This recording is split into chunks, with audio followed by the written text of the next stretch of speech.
Whatever you do, don't talk politics and don't talk religion, right?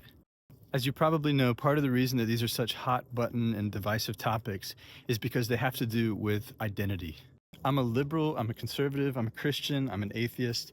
As you probably know, there's a lot of different beliefs, opinions, and positions that are attached to each identity that get threatened when faced with other opposing beliefs, opinions, and positions. But what you may not know, because I didn't for a long time, is what the function of these beliefs, opinions, positions, and identities are. Let's say there's a little kid who's raised in a family that identifies as Baptist and Republican. This kid has two options.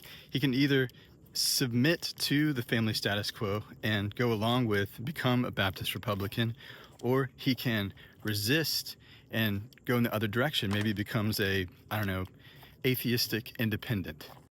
Either way, this kid is probably going to have to push down certain emotions into his body. If he submits, he's probably going to push down his anger about having to submit.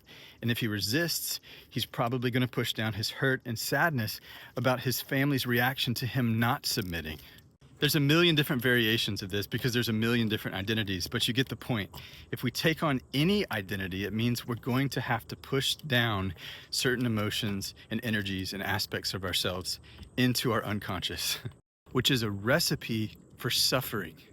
And maybe more important is to recognize that when we take on these identities and correspondingly repress our emotions, we're doing it in order to get love, in the case of the submitter from his family, in the case of the resistor from anyone other than his family, and to stay safe from having to access, feel, or express the buried emotions in the body.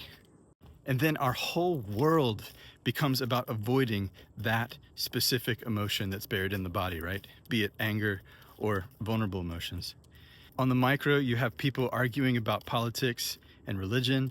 And on the macro, you have people going to war and killing other people. And you could say it's because of identity, but it's really because people don't want to feel what's buried in their bodies. They'd rather stay safe and get love, which is to say, suffer and repress.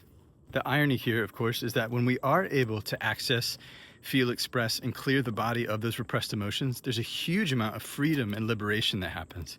But to our nervous systems, that freedom is experienced as a threat because the programming in the body and nervous system still believes that it has to suffer, repress emotions, and take on identities in order to get its needs met, in order to stay safe and to get love. But it really doesn't. So this is a huge part of why people are so upset and or happy this week, right? And this is why in the Killer Bee Inquiries, we call all of this mom and dad stuff, because that's where it starts. Suffering is an unconscious attempt to get their love and protection, and it doesn't work. When you're suffering, do you feel loved and protected? No, it doesn't work. So if you're at the end of that rope, and only if you really want to, come try something different. Come try accessing and resolving the root of suffering, buried emotions, and repression in the body.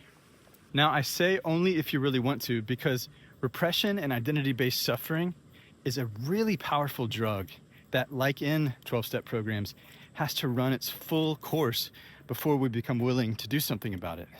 Now, if you're at that place, you can visit repressiontest.com.